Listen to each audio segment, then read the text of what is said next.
Inspector Graves, a methodical man of some 50 years, whose career had been spent largely in the county towns where crime was predictable and motivations transparent, stood in the vestry of Summer Chapel with the expression of someone who had encountered something that did not quite fit into his established categories. Vicar Edmund Thornton lay sprawled across the stone floor near the vestry desk, his head at an unnatural angle, the heavy brass candlestick beside him, suggesting the instrument of his demise with rather brutal clarity. The local constable, Sergeant Webb, had already secured the scene and taken preliminary statements from Timothy Ashford and Mrs. Cartwright, both of whom remained in a state of considerable distress. Miss Marple had managed to position herself near the vestry door, ostensibly waiting to offer comfort to the vicar's wife, though in reality she was conducting her own silent inventory of the space with the thoroughness of someone who understood that the first moments after discovery were invariably the richest in revelation. The vestry, she observed, bore signs of a minor struggle. A hymnal lay open on the floor, pages bent, and several papers had been displaced from the vicar's desk, scattering across the ancient wooden surface in a pattern that suggested not a careful search, but rather an agitated one. What particularly caught her attention, however, was the single French window that opened onto the rear garden, its latch hanging loose, its panes completely intact. This small detail, which Inspector Graves seemed to pass over without particular interest, struck Miss Marple as profoundly significant. The window suggested either that the murderer possessed a key to the church, or that they had arrived from the garden and left through this same route. As the inspector began his initial questioning of the assembled villagers in the church hall, Miss Marple found herself seated among the other women, listening as each offered their observations and theories with the mixture of concern and barely concealed excitement that violent death always seemed to generate in small communities. Young Sophie Ashford sat rigid in a wooden chair, her earlier elegance replaced by a kind of frozen numbness, while her mother-in-law, the formidable Mrs. Harold Ashford, held forth about the vicar's various character flaws with a precision that suggested she had been maintaining a mental catalogue of them for some considerable time. The vicar, according to Mrs. Ashford's pronouncements, had been something of a disappointment to the parish, progressive in his theology to the point of causing offence to the traditionalists, insufficiently stern in his moral guidance, and decidedly too friendly with certain parishioners of the female persuasion. This last comment was delivered with a meaningful glance toward Mrs. Dalrymple, the widow whose late husband had served on the church council and whose appearances at the vicar's study had apparently been frequent enough to occasion comment. Mrs. Dalrymple herself, sitting somewhat apart from the other women, maintained a composure that seemed to cost her considerable effort. Her knuckles white as she gripped her handbag, her eyes fixed on a point somewhere beyond the church hall wall. Miss Marple noted that she did not defend herself against the implied accusation, nor did she protest the insinuation that her visits to the vestry had been anything other than purely ecclesiastical in nature.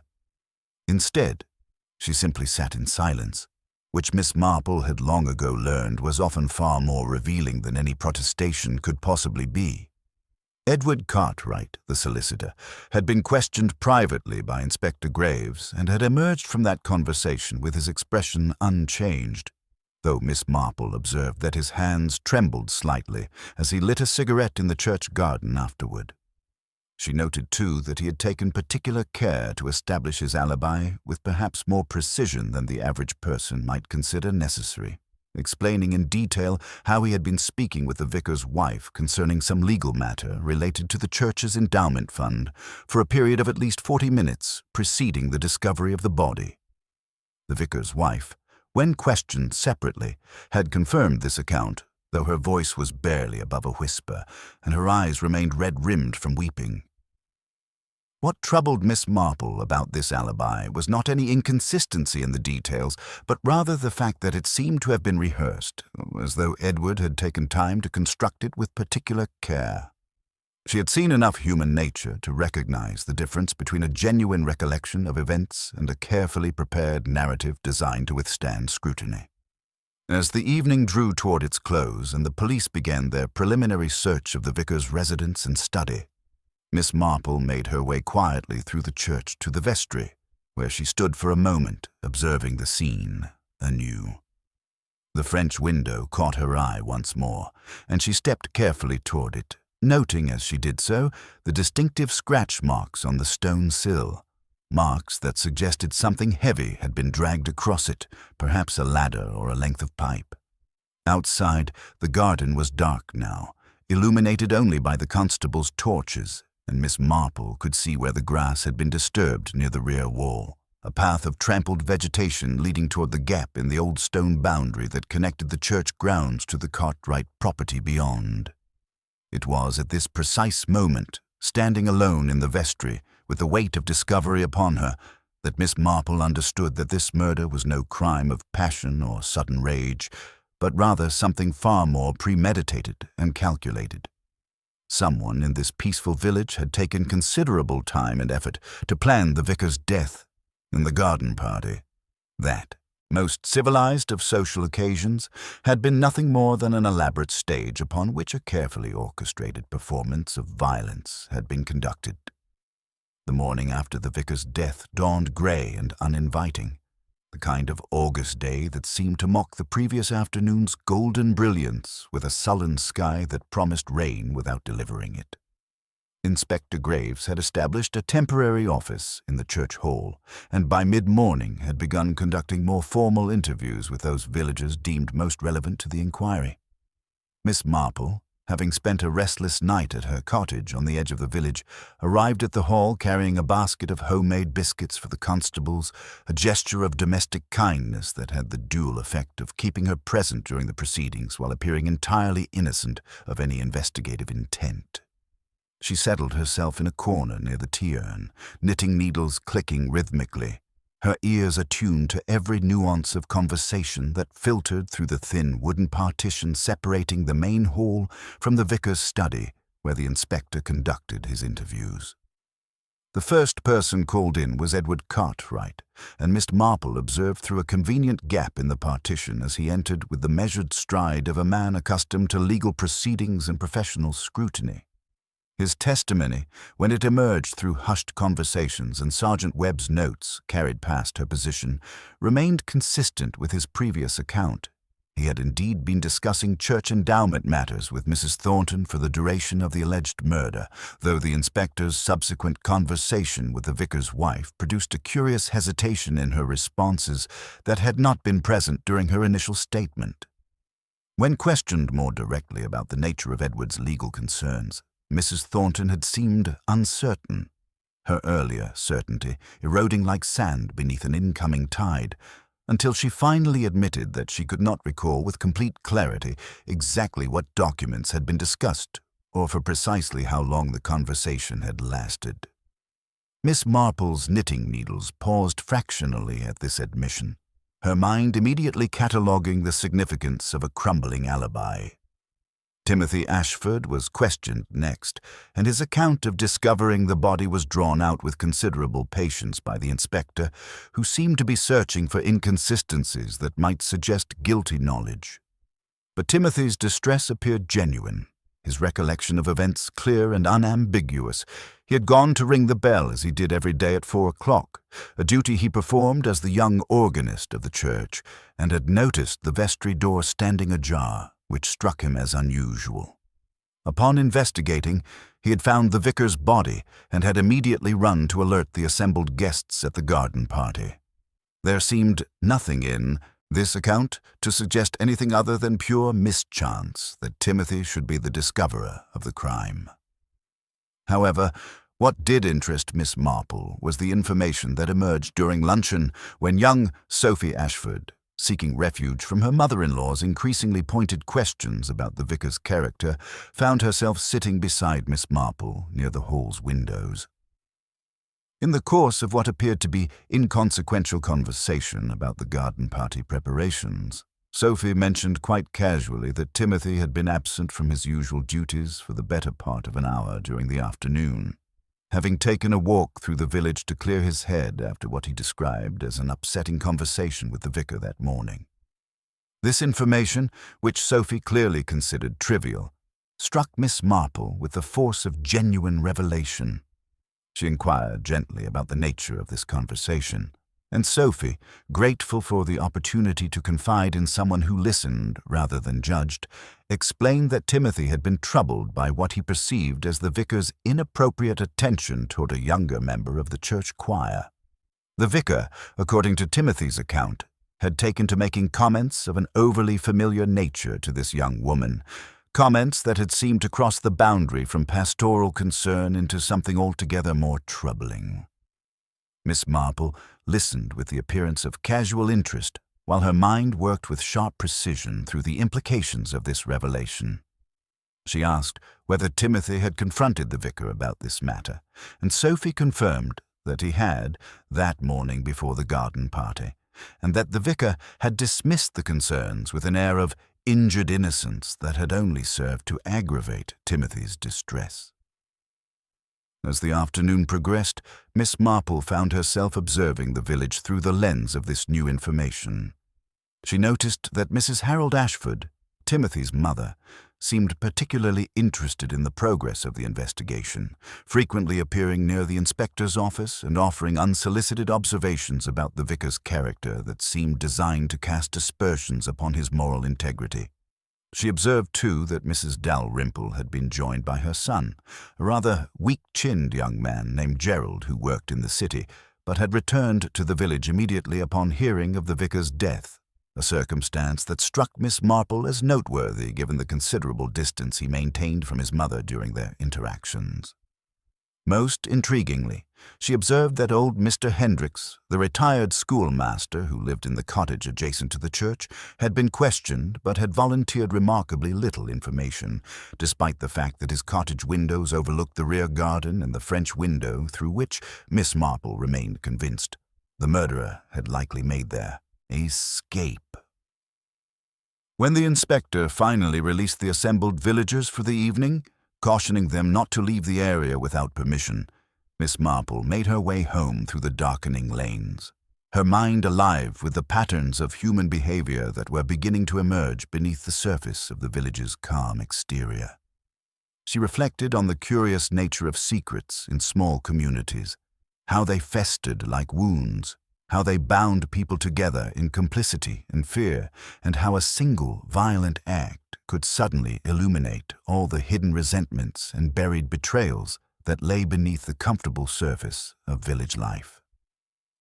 By the time she reached her cottage, Miss Marple had begun to understand that this case was far more complex than a simple crime of moral outrage, and that the true murderer might be far less obvious than either Timothy Ashford's admitted distress or Edward Cartwright's carefully constructed alibi might suggest. The second day of the investigation brought with it a peculiar development that seemed to shift the entire trajectory of the inquiry in an unexpected direction. Inspector Graves received a telephone call from the County Forensics Laboratory, and the subsequent conversation, conducted in low tones behind the closed door of the temporary office, appeared to trouble him considerably. Miss Marple, arriving once again with a fresh batch of provisions for the constables, observed the inspector's expression as he emerged from his office, a mixture of perplexity and dawning realization that suggested the physical evidence had contradicted something in the witness statements or established timeline. She positioned herself with her knitting near the tea urn and waited with the particular patience that only years of careful observation had instilled in her, knowing that such moments of doubt in an investigator's mind often preceded significant developments. The inspector called Sergeant Webb into a private consultation, and through the partition, Miss Marple caught fragments of their conversation. Something about the time of death being considerably earlier than initially estimated. Something about the weapon bearing no coherent fingerprints. And most significantly, something about fibers discovered on the vicar's clothing that did not match anything found in the vestry itself. This last detail seemed to trouble the inspector most profoundly, for it suggested that the vicar had either been struck elsewhere and then moved to the vestry, or had encountered his assailant in some location outside the church before being attacked. The implications of this revelation were profound. For if the vicar had been killed before the garden party, then many of the established alibis suddenly became far less reliable than previously assumed. Inspector Graves subsequently announced that he would be re-questioning several individuals, beginning with old Mr. Hendricks, the retired schoolmaster. Miss Marple observed the elderly man's arrival with particular interest, noting how his usual affability seemed strained, how his hands trembled slightly as he lowered himself into the chair across from the inspector's desk. Their conversation lasted considerably longer than the previous interviews, extending well into the afternoon, and when Mr. Hendricks finally emerged, his face bore the pallor of someone who had been subjected to considerable emotional strain. Later that evening, as Miss Marple made her customary walk through the village, she found herself passing Mr. Hendricks' cottage and observed him sitting in his front garden, a glass of whiskey untouched beside him, staring toward the church with an expression of such profound anguish that she felt compelled to stop and inquire after his well-being. The old man seemed relieved to see her, and after a moment's hesitation, he explained that the inspector had questioned him extensively about his activities on the afternoon of the murder, specifically asking whether he had observed anyone entering or leaving the church through the rear garden. Mr. Hendricks admitted that he had indeed seen someone, though he had initially considered the observation too trivial to mention. He had observed Edward Cartwright entering the church grounds through the gap in the stone wall at approximately 3 o'clock, which would have been well before the time at which Timothy Ashford claimed to have discovered the body. What made this observation particularly significant was that Edward Cartwright had been carrying what appeared to be a rolled canvas or possibly a length of heavy fabric, an item that seemed entirely at odds with his stated purpose of discussing endowment matters with Mrs. Thornton. Miss Marple's mind moved through the implications of this revelation with remarkable speed. She asked Mr. Hendricks whether he had subsequently observed Edward leaving the church, and the old man hesitated, finally admitting that he had not specifically observed his departure, though he had assumed that he must have left at some point, as Edward had not emerged through the front entrance where he would have been visible from the cottage. This admission seemed to weigh heavily upon Mr. Hendricks's conscience, and he explained with considerable agitation that he had only now remembered this detail when prompted by the inspector's direct questioning, and that he greatly feared his belated testimony might give the wrong impression about Edward's movements. Miss Marple reassured him gently, while her mind worked through the curious question of why Edward Cartwright would have entered the church carrying what appeared to be a rolled canvas, and why, if he had entered through the rear garden, he would have then allegedly spent 40 minutes discussing ecclesiastical endowments with the vicar's wife in the study. The inconsistencies in the established timeline were becoming increasingly apparent, and yet they seemed to cluster around Edward Cartwright in a manner that was either remarkably incriminating or remarkably convenient. This thought gave Miss Marple considerable pause, for she had learned through decades of observation that when evidence seemed to point too clearly in one direction, it was often because someone had taken considerable care to arrange matters in precisely that fashion. She thanked Mr. Hendricks for his candor and continued her walk, her mind turning over the curious question of what Edward Cartwright might have been carrying in that rolled canvas. It occurred to her that if the murder had indeed taken place earlier than initially believed, and if the fibers on the vicar's clothing came from something other than church furnishings, then perhaps the weapon itself had been something far more unusual than the brass candlestick, or perhaps the vicar had been struck whilst wearing clothing that was subsequently changed. By the time Miss Marple returned to her cottage, she had begun to formulate a theory that, while as yet incomplete and lacking in definitive proof, seemed to explain more of the peculiarities surrounding the case than the straightforward narrative of Edward Cartwright's guilt. She settled herself at her writing desk and, with the careful precision of someone accustomed to recording her thoughts, began to make notes about the various details that had struck her as significant, arranging them not in chronological order but rather in patterns of causation and connection that might illuminate the true sequence of events. By the morning of the third day, the village had settled into that peculiar state of anxious speculation that accompanied violent crime in small communities.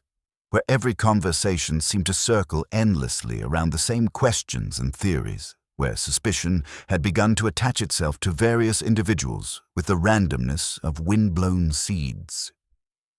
Inspector Graves, operating with the kind of methodical persistence that his years in law enforcement had instilled in him, seemed no closer to establishing definitive proof of guilt, though the evidence against Edward Cartwright continued to accumulate in ways that were both compelling and, to Miss Marple's discerning eye, distinctly too convenient. She had observed during her visits to the church hall that the inspector appeared frustrated, as though some crucial piece of information remained just beyond his grasp, and she knew from experience that such frustration often preceded either dramatic breakthroughs or, conversely, the arrest of an innocent person based upon circumstantial evidence and the simple need to demonstrate investigative progress. It was therefore with considerable interest that she received a visit from Mrs. Thornton, the vicar's widow, who arrived at her cottage on Thursday morning with an expression of such distressed confusion that Miss Marple immediately understood something significant had occurred. Mrs. Thornton declined tea and settled herself on the edge of a chair with the rigidity of someone performing a duty rather than seeking comfort, and after a moment's struggle with her composure, she explained that the inspector had informed her of the revised time of death and had asked her some rather pointed questions about the nature of her conversation with Edward Cartwright on the afternoon of the murder. She admitted that her earlier certainty about the duration and content of their discussion had been somewhat exaggerated, and that in truth she had spent far more time in the kitchen preparing refreshments for the garden party than she had spent discussing endowment matters with Edward. In fact, she confessed with considerable embarrassment. Edward had arrived at the house only briefly and had asked to speak with the vicar urgently about some matter of a personal nature, and she had directed him toward the vestry where she believed the vicar was preparing for the afternoon's festivities. Miss Marple listened to this revelation with the appearance of casual interest, while her mind immediately reorganized the sequence of events into a pattern that made considerably more sense than the previously established timeline. She asked Mrs. Thornton gently whether she had any idea what the nature of Edward's urgent matter might have been, and the vicar's widow hesitated, clearly wrestling with considerations of discretion and loyalty, before finally explaining that she had overheard a fragment of conversation between Edward and the vicar that suggested something involving the church's finances and a significant discrepancy in the accounts. This admission struck Miss Marple with considerable force, for it suggested an entirely different motive for the crime than the moral outrage concerning the vicar's behavior toward the young choir member. She thanked Mrs. Thornton for her candor and assured her that such information, properly handled, might actually serve to clarify matters considerably. After the vicar's widow departed, Miss Marple found herself pacing her cottage with an intensity of thought that was rare even for her mind working through the implications of this new revelation with the precision of a master chess player envisioning multiple moves ahead. If Edward Cartwright had arrived at the church intending to discuss a financial discrepancy with the vicar, then his possession of what appeared to be rolled canvas took on an entirely different significance. She found herself wondering whether that canvas might not have been canvas at all, but rather some form of record or document related to church finances, and whether the entire scenario involving the rear entrance and the supposedly careful alibi might have been constructed not to conceal guilt, but rather to deflect suspicion from someone else entirely. That afternoon, Miss Marple made a point of visiting the church and, with the permission of Sergeant Webb, who was maintaining a presence there, made her way to the vicar's study and the small adjoining office, where the church's financial records were maintained. The filing cabinets stood undisturbed, and yet Miss Marple observed with interest that several of the drawers bore signs of recent and somewhat hurried examination. She asked the sergeant innocently whether the inspector had been reviewing the church's financial accounts, and received confirmation that he had, though the sergeant seemed uncertain as to whether anything significant had been discovered. Miss Marple then inquired whether the inspector had commented upon the condition of the financial records, specifically whether they appeared complete or whether anything seemed to be missing. The sergeant's hesitation at this question suggested that perhaps the inspector had noticed something amiss but had not yet determined its significance. As evening approached, Miss Marple requested a brief conversation with Inspector Graves, ostensibly to offer some observations about the village's social dynamics that might be relevant to understanding the vicar's relationships within the community. The inspector, perhaps grateful for any fresh perspective on a case that seemed to be growing increasingly complex rather than clear, agreed to hear her thoughts. Miss Marple explained, with careful understatement and the appearance of idle speculation, that she had noticed certain tensions between the vicar and Edward Cartwright that seemed to relate to matters of business rather than morality or personal conduct. She mentioned, almost in passing, that the vicar had seemed somewhat distressed in recent weeks, and that she had wondered whether he might have been troubled by some difficulty relating to his administrative responsibilities at the church. The inspector's sudden focused attention at this observation suggested that she had touched upon something that had been troubling him, and Miss Marple saw in his eyes the moment when certain disparate facts suddenly arranged themselves into a more coherent pattern. She left the inspector to his thoughts, understanding that the final revelation would come only when he had independently verified her suggestions through his own investigative methods, and that premature revelation of her theories would serve only to complicate matters further. The discovery that altered the trajectory of the investigation came not from Inspector Graves' methodical examination of the church records, but rather from an entirely unexpected quarter that demonstrated the unpredictability inherent in human affairs. On Friday morning, as Miss Marple was attending to her garden and observing the village through the comfortable pretense of deadheading roses, she observed young Gerald Dalrymple, Mrs. Dalrymple's son, hurrying down the lane toward the church hall with the purposeful stride of someone who had reached a decision of considerable importance. Within the hour, word had begun to circulate through the village with the speed that only village gossip could achieve. Gerald had voluntarily presented himself to Inspector Graves and had made a statement of such significance that the inspector had immediately summoned Edward Cartwright for yet another interview, this time with a notably different quality of interrogation. Miss Marple, maintaining her position near the tea-urn with her eternal knitting, observed Edward's arrival and noted that his previous composure had fractured considerably. His hands shook as he accepted a cup of tea from Sergeant Webb, and his face bore the pallor of someone who had been forced to confront consequences he had perhaps hoped might never materialize. The substance of Gerald's revelation, which emerged through the inevitable village discourse that followed the interview, proved to be both shocking and illuminating in equal measure. Gerald had come forward to explain that he had been present at the church on the afternoon of the murder, though he had not previously acknowledged this fact due to considerable embarrassment about the circumstances. He had been meeting with the vicar, he explained, to discuss what he described as a delicate family matter concerning his mother, and he had arrived at the church at approximately 2:30 in the afternoon, entering through the rear gate to avoid observation. While waiting in the vestry for the vicar to conclude his preparations for the garden party, Gerald had overheard a conversation between Edward Cartwright and the vicar in the adjacent study, a conversation of such heated nature that he had felt compelled to remain silent and unobserved, lest his own presence become known. According to Gerald's account, Edward had been confronting the vicar about the systematic embezzlement of church funds over a period of several years, a practice that the vicar had apparently justified to himself on the grounds that the money was being used for what he perceived as charitable purposes, specifically providing financial assistance to various parishioners whom he deemed to be in genuine need. Edward, acting in his capacity as the church's solicitor, and having discovered the discrepancies during a routine audit, had apparently demanded that the vicar immediately repay the missing funds or face exposure and potential criminal charges.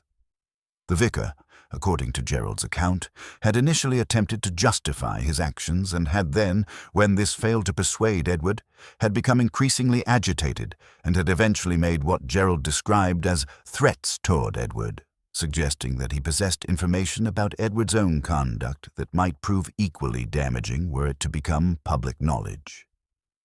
This last detail proved to be the crucial element that transformed the case from a straightforward matter of embezzlement into something far more complex and morally ambiguous.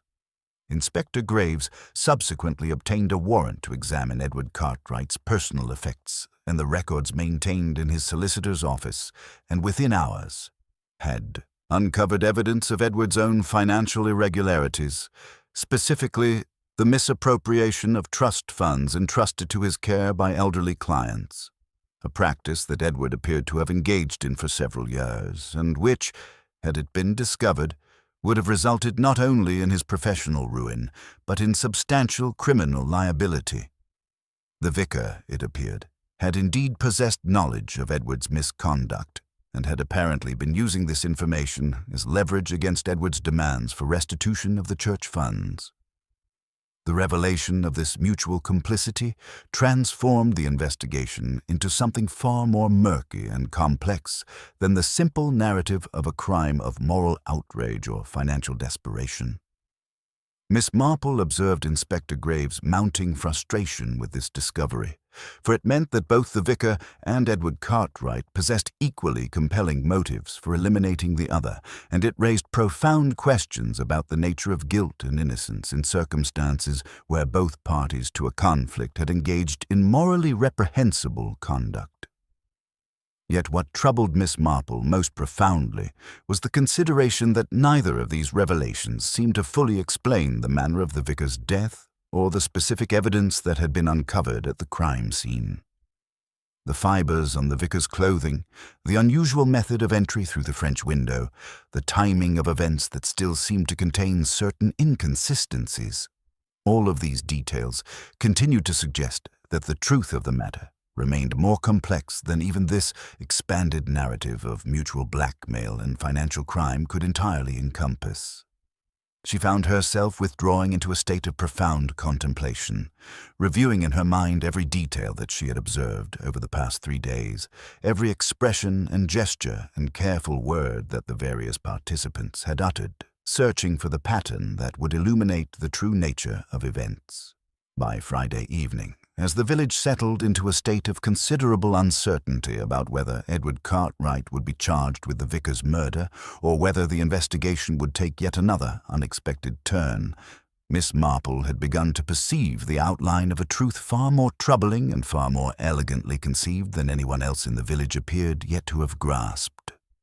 The weekend brought a peculiar suspension of the investigation, as though the machinery of law enforcement had ground to a temporary halt, while the various participants attempted to process the moral complexities that had emerged from the revelations of mutual complicity and financial crime.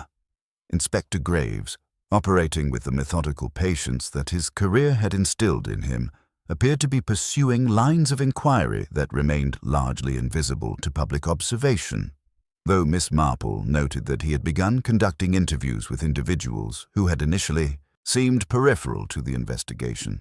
The church organist who maintained the records of the building's access, the church warden who managed the physical premises, and most intriguingly, Mrs. Harold Ashford, Timothy's mother, who had been summoned for a private conversation that lasted considerably longer than the inspector's earlier interviews with her. This last development caught Miss Marple's particular attention, for she had observed Mrs. Ashford's behavior throughout the investigation with the understanding that this formidable woman possessed a complexity of motive and opportunity that had perhaps been obscured by the more dramatic revelations concerning Edward Cartwright and the vicar's financial transgressions. Miss Marple found herself reflecting upon the curious nature of village hierarchies and the particular resentments that festered beneath the surface of ostensible civility and social order.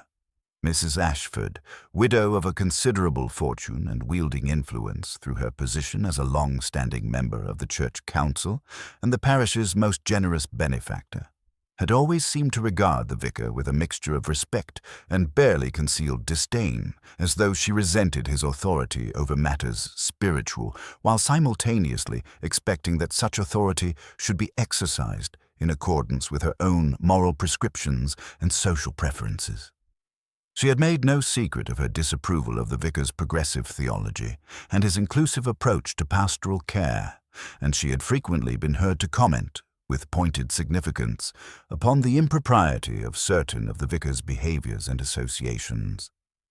It was therefore with considerable interest that Miss Marple received a visit on Saturday afternoon from Sophie Ashford, who appeared to be laboring under considerable emotional distress and who seemed to be seeking counsel or reassurance from someone whom she perceived as wise and sympathetic to her circumstances. Sophie explained in the careful language of someone attempting to convey something without fully articulating it, that she had come to understand that her engagement to Timothy Ashford was a matter of some complexity, involving considerations that extended far beyond the simple romantic attachment that such engagements normally represented. She confessed that Timothy's mother had been instrumental in facilitating the match, and that Mrs. Ashford had made clear her expectation that Sophie would serve as a civilizing influence upon her son, whose youthful idealism and moral sensitivity Mrs. Ashford seemed to regard as character defects requiring correction.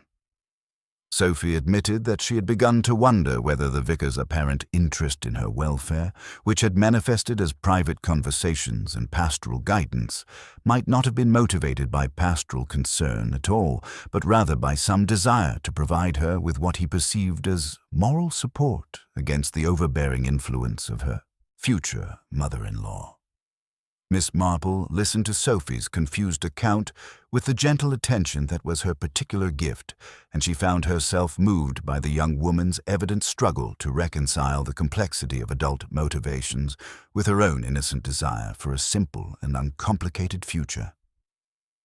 She asked Sophie, with apparent casualness, whether Mrs. Ashford had made any particular comments about the vicar in recent weeks, and Sophie hesitated before admitting that Timothy's mother had become increasingly critical of the vicar's conduct, particularly in regard to his interactions with younger members of the parish. In fact, Sophie confessed with evident embarrassment. Mrs. Ashford had suggested to her that the vicar's pastoral attentions might constitute a form of inappropriate behavior, and that Timothy would be well advised to distance himself from the church if he could not persuade the vicar to modify his conduct. Miss Marple's mind moved through the implications of this revelation with remarkable clarity. She understood suddenly that Mrs. Ashford possessed a particular form of power in the village, the power that came from controlling both information and social status.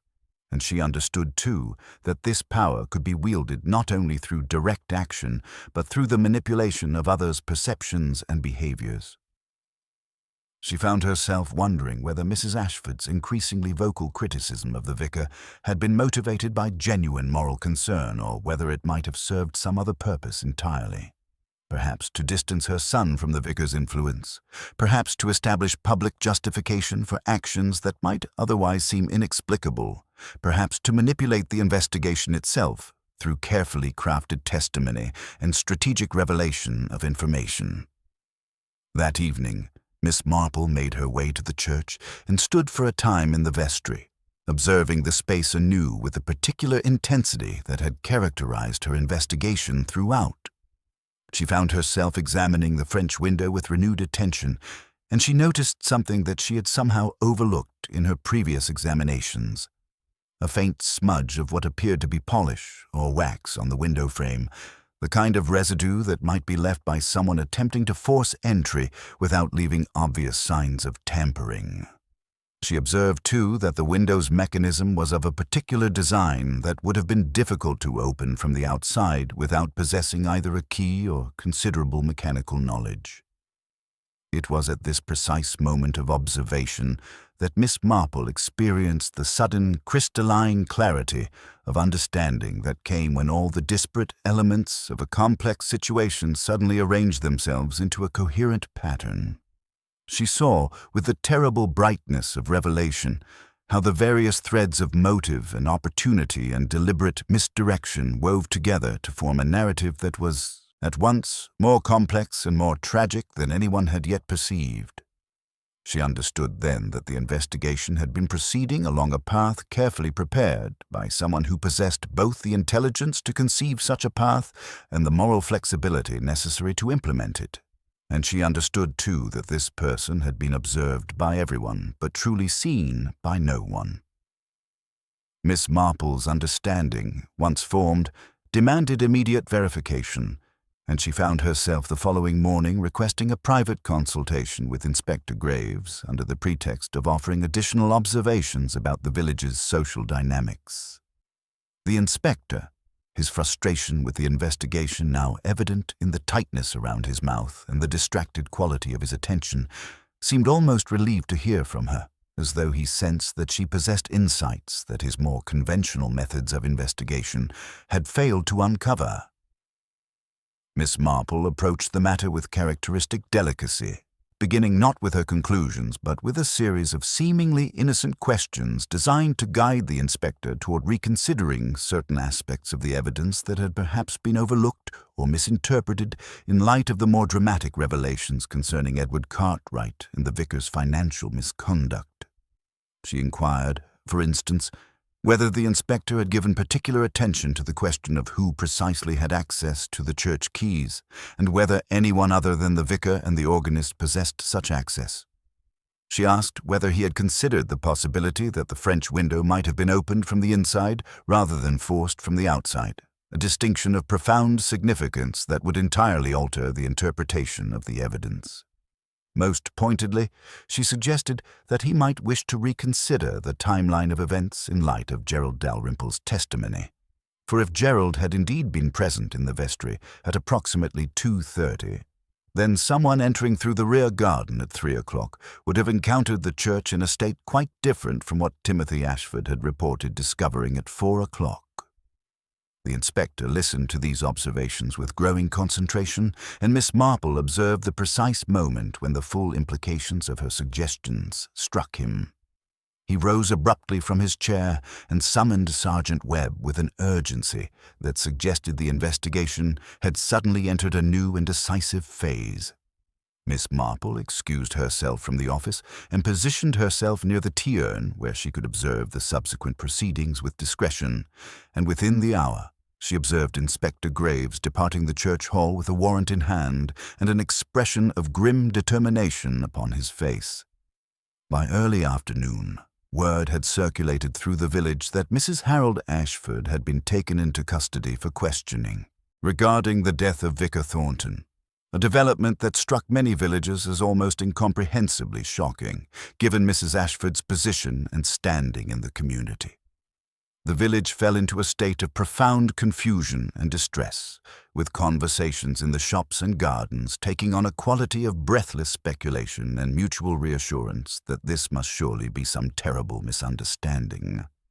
Yet Miss Marple, observing the various reactions of her neighbors, noted that beneath the surface, expressions of disbelief, there existed a current of recognition, as though certain individuals had always suspected that Mrs. Ashford possessed the capacity for such an act, even as they had chosen not to consciously acknowledge this knowledge.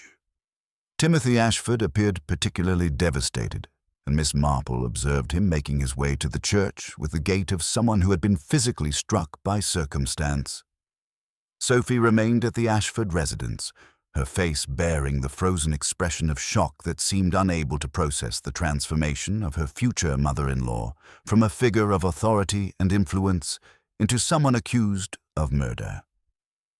Edward Cartwright, released from the suspicion that had attached itself to him, seemed almost dazed by the turn of events, as though his own culpability in the financial crimes had prepared him for the possibility of his own guilt, but not for the discovery that someone else had enacted the violence that had seemed to flow logically from his own transgressions.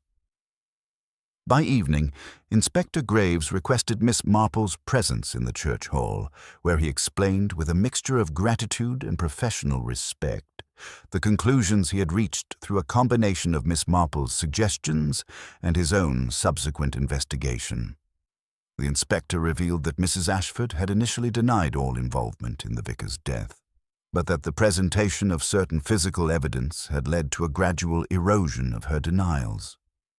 The fibers found on the vicar's clothing, the inspector explained, matched the fabric of a particular shawl that Mrs. Ashford was known to wear frequently, and the marks on the French window matched the distinctive shape of a key that Mrs. Ashford possessed, a key to the church that she had retained from her years as churchwarden, a key that she had never returned despite the passage of time and the change in her official duties. Most damaging of all, the inspector revealed, Mrs. Ashford had been observed by a delivery man entering the church grounds through the rear gate at approximately 2:45 in the afternoon, a time that placed her in the vestry when Gerald Dalrymple had been present but had not observed her, and shortly before Edward Cartwright's arrival.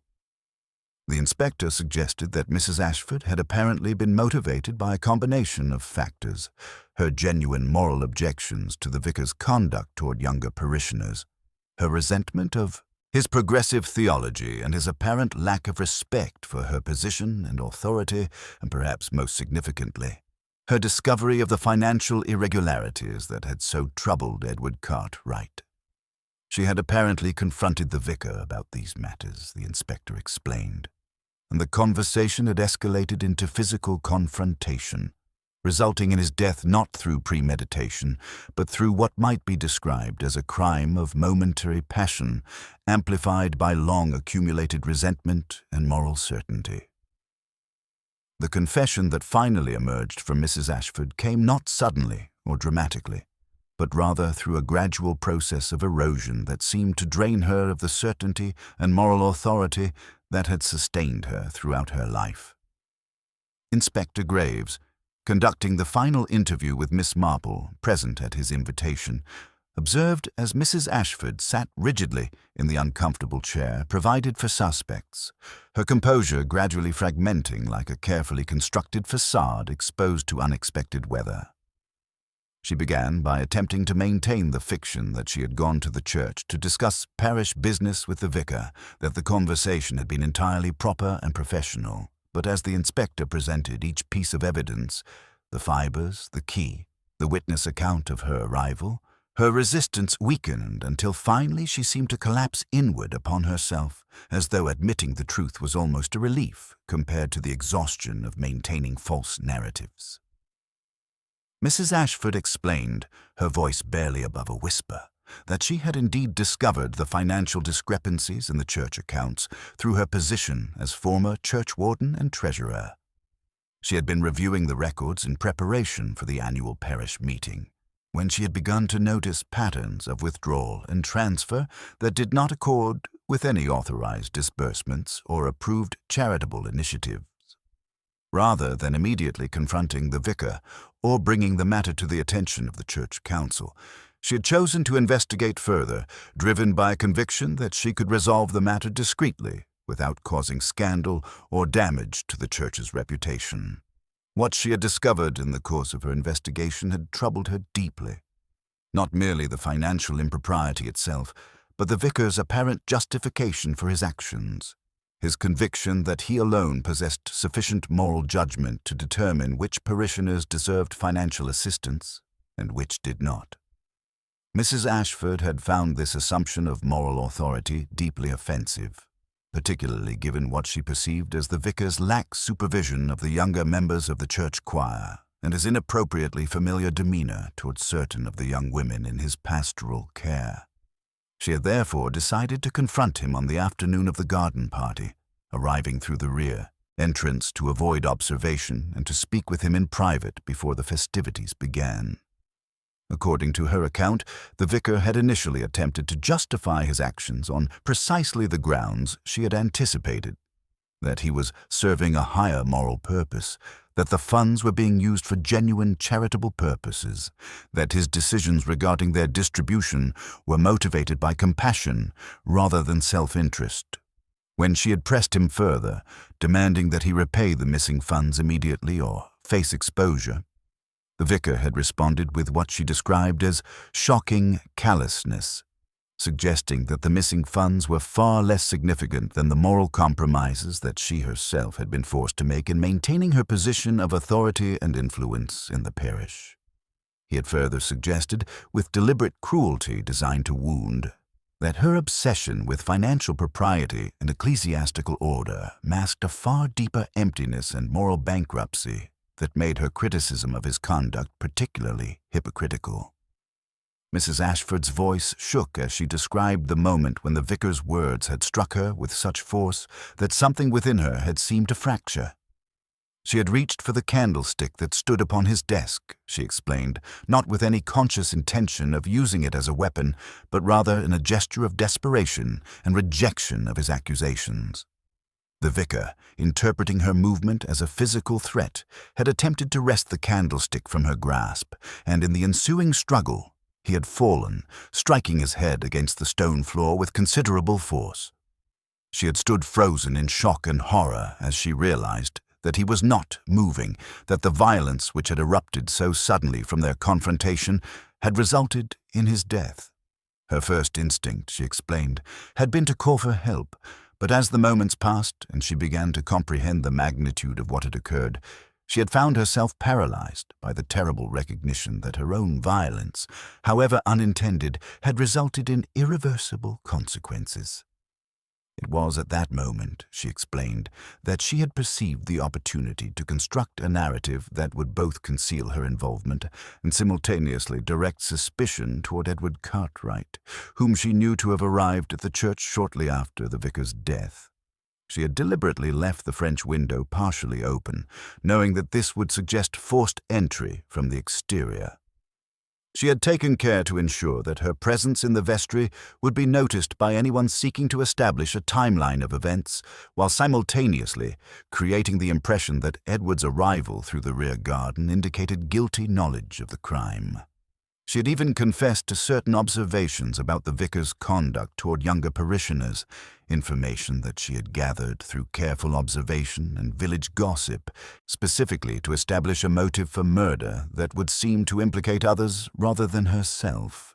Inspector Graves listened to this confession with the particular attention of someone who understands that true criminal psychology often involves not the dramatic villainy of pulp fiction, but rather the desperate measures undertaken by ordinary people when confronted with circumstances that overwhelm their capacity for rational response. Yet, as he recorded the details of Mrs. Ashford's account, Miss Marple observed something in his expression that suggested he recognized, as she did, that Mrs. Ashford's narrative, while containing elements of truth, remained incomplete and perhaps deliberately obscured in certain crucial details. The inspector looked toward Miss Marple with an expression that seemed to solicit her assessment of the confession's veracity, and Miss Marple found herself confronting the uncomfortable reality that even now, after the arrest had been made and the confession recorded, the true nature of the vicar's death might remain more ambiguous and morally complex than anyone had yet acknowledged. The days that followed Mrs. Ashford's confession brought a peculiar quality of uncertainty to the village, as though the revelation of her guilt had somehow failed to provide the closure and resolution that violent crime typically brought with it. Miss Marple found herself reflecting upon the curious nature of criminal investigation and human judgment, understanding that the law required clear narratives and definitive conclusions, while human behavior itself operated according to principles far more subtle and ambiguous than any legal framework could adequately encompass. She received a visit from Inspector Graves on Wednesday morning, and she observed immediately that the inspector possessed the distracted air of someone troubled by inconsistencies that he could not entirely articulate or resolve. He explained that Mrs. Ashford's confession, while containing elements that aligned with the physical evidence, raised certain questions that continued to perplex him. Specifically, there remained certain details that did not accord precisely with the evidence that had been recovered, and the timing of events as she described them seemed to contain minor but persistent discrepancies. Most troubling of all, he confessed, was the curious fact that Mrs. Ashford seemed almost relieved to have been accused and arrested, as though the arrest itself constituted a form of liberation from some burden that she had been carrying. Miss Marple listened to these observations with the understanding that the inspector possessed the investigative instincts necessary to recognize when a narrative, however superficially convincing, contained elements that did not quite align with established fact. She suggested to him gently that he might wish to reconsider certain aspects of the timeline, particularly the movements of individuals in the vestry during the crucial period between 2:30 and 4 o'clock. She reminded him that Gerald Dalrymple had reported being present in the vestry when he overheard the conversation between Edward Cartwright and the vicar. Yet Gerald had apparently not observed Mrs. Ashford, despite her claim to have confronted the vicar during this same period. The inspector's expression shifted as he recognized the implications of this observation, and Miss Marple understood that he was beginning to perceive the true complexity of the situation. She suggested that it might be worth re-examining Gerald Dalrymple's testimony in considerably greater detail, particularly regarding the timing of his arrival at the church and the duration of his presence in the vestry. The inspector departed with a renewed sense of purpose that comes from recognizing that an investigation, though apparently concluded, required reopening and re-examination. Within 2 days, he returned with additional information that suggested a far more intricate sequence of events than Mrs. Ashford's confession had indicated. Gerald Dalrymple, when confronted with detailed questions about his timeline and presented with additional evidence concerning the servant's observations at his mother's residence, had finally admitted that he had arrived at the church considerably earlier than he had initially claimed, and that he had, in fact, been present in the vestry when Mrs. Ashford had arrived to confront the vicar. More significantly, Gerald confessed that he had observed the entire confrontation between Mrs. Ashford and the vicar, and that he had witnessed the moment when the candlestick had been seized and the vicar had fallen. However, Gerald explained with evident distress, he had believed at that moment that Mrs. Ashford had acted in response to a genuine threat posed by the vicar's inappropriate behavior, and he had been uncertain whether the vicar's fall was truly as serious as it appeared, or whether the vicar might simply be attempting to manipulate the situation through feigned injury. Most critically, Gerald admitted that he had deliberately chosen not to call for assistance immediately, having instead waited to observe what transpired, and it was only when the vicar had failed to move or respond to his cautious inquiries that Gerald had understood the true severity of the situation. By that point, Gerald explained with the anguish of someone whose hesitation had contributed to irreversible consequences. He had become so confused and frightened that he had fled the church through the rear garden without alerting anyone to what he had witnessed. This revised testimony suggested that Mrs. Ashford's account of the vicar's death, while not entirely fabricated, had significantly obscured her own agency in the fatal confrontation. Rather than the unintended accident that she had described, it appeared that she had struck the vicar with considerable force in a moment of uncontrolled rage, and that Gerald's failure to immediately seek assistance had prevented any possibility of medical intervention that might have saved the vicar's life. Inspector Graves, confronted with this realization, found himself facing a situation of considerable moral and legal complexity, for it appeared that Mrs. Ashford bore primary responsibility for the vicar's death, but that Gerald Dalrymple's actions, or more precisely, his inactions, had transformed what might have been survivable injuries into a fatal trauma.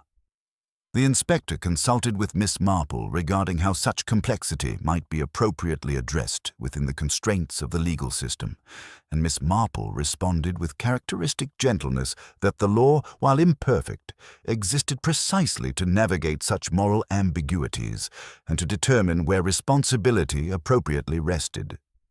She suggested that both Mrs. Ashford and Gerald Dalrymple bore responsibility for the vicar's death, though in dramatically different degrees and in fundamentally different fashions, and that the legal process would necessarily require distinguishing between culpability born of direct violent action and culpability born of failure to act when action was possible and necessary. Yet even as the inspector departed to pursue the matter through proper legal channels, Miss Marple understood that the true revelation regarding the vicar's death remained yet to unfold, and that there existed still certain truths about human motivation and moral complexity that neither confession nor legal judgment had fully illuminated. It was on a grey Thursday afternoon, as autumn began its quiet encroachment upon the summer that had witnessed such violence and moral upheaval, that Miss Marple requested a final private conversation with Inspector Graves in the vestry of Summer Chapel. The investigation had ostensibly concluded. Mrs. Ashford had been charged with manslaughter, Gerald Dalrymple with failure to report a crime and obstruction of justice, and the machinery of the legal system had begun its inexorable process of determining appropriate punishment and restitution. Yet Miss Marple understood, with the peculiar certainty that only years of careful observation could provide, that the true resolution of this matter had not yet been articulated, and that Inspector Graves himself seemed to be struggling with the recognition that something essential remained unexplained. She led him to the very spot where the vicar had fallen, and she stood for a long moment in silence, her eyes moving across the space with the methodical precision that had characterized her investigation throughout. She then turned to the inspector and spoke with a clarity and directness that seemed to strip away all pretense and gentle circumlocution, explaining that she had come to understand that neither Mrs. Ashford's violence nor Gerald Dalrymple's inaction constituted the true explanation for the vicar's death.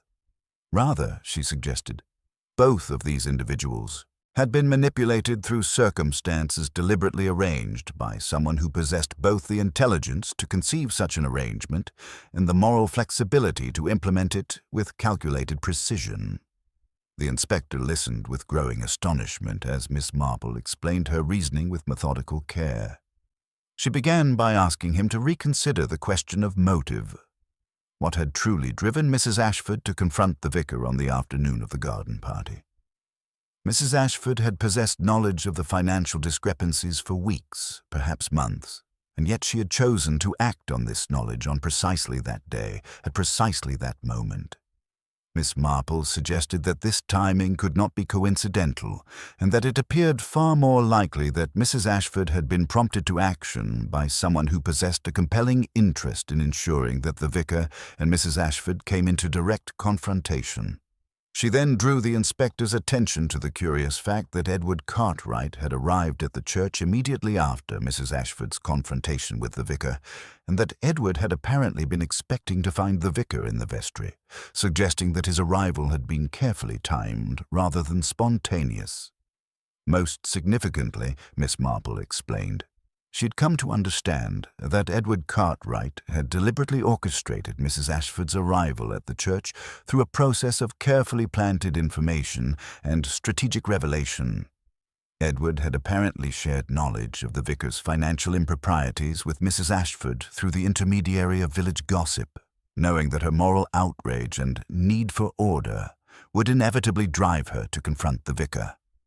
Edward had further apparently ensured that Mrs. Ashford would learn of the vicar's inappropriate conduct toward younger parishioners, information that Edward himself had deliberately emphasized and exaggerated to intensify Mrs. Ashford's moral certainty and her conviction that the vicar represented a threat to the village's moral fabric. By orchestrating this confrontation, Miss Marple explained, Edward had achieved precisely what he required. The creation of a situation so volatile and emotionally charged that violence became almost inevitable, and more importantly, the creation of a situation in which Mrs. Ashford and not Edward would be perceived as the primary actor and perpetrator of violence. The inspector's expression shifted as he recognized the implications of this interpretation, understanding that Edward Cartwright had possessed not merely motive to eliminate the vicar, but far more sophisticated motive to ensure that someone else would commit the elimination while Edward maintained the appearance of innocent bystander. Edward's own financial crimes would be protected by the vicar's death, yet the vicar would be killed not by Edward's hand, but by Mrs. Ashford's, ensuring that Edward could maintain his distance from direct culpability. Miss Marple suggested that this represented a form of murder more subtle and elegant than crude physical violence. The murder of the vicar achieved through the manipulation of others' moral certainties and emotional vulnerabilities. The inspector sat in profound silence for a long moment, and then asked Miss Marple whether she possessed definitive proof of Edward Cartwright's deliberate manipulation of events. Miss Marple responded that she possessed only the pattern of behavior and circumstance that suggested such manipulation, and that definitive proof would require examining the precise nature and timing of Edward's communications with various parties and determining whether he had indeed deliberately orchestrated the dissemination of information concerning the vicar's conduct and financial improprieties. She understood, she explained, that the legal system required more than pattern recognition and behavioral analysis. It required concrete evidence and documented facts. Yet she also understood that Edward Cartwright had been sufficiently intelligent and careful to ensure that any evidence of his deliberate manipulation would be difficult to establish with the certainty that the courts required. Inspector Graves rose slowly from where he had been sitting, and Miss Marple observed in his expression the recognition that he had been confronted with a truth that might be essentially correct and yet remain forever beyond the reach of legal proof. He thanked Miss Marple for her insights and her guidance, and he departed to pursue such additional investigation as might be possible. Though both of them understood that Mrs. Ashford would almost certainly proceed to trial and likely receive conviction based on the evidence already established, regardless of whatever truth might lurk behind the surface of events that had been so carefully arranged.